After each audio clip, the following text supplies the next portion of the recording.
হাত দুটি ধরেছি তোমার, মানব না করো বাধা,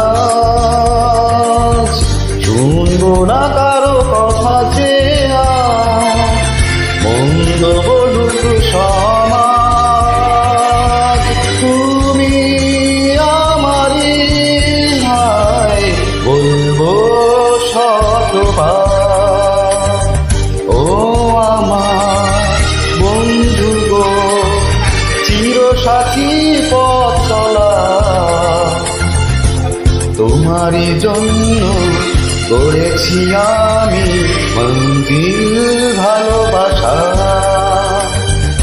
ও আমার বন্ধু গো, চিরসাথী পথ চলা,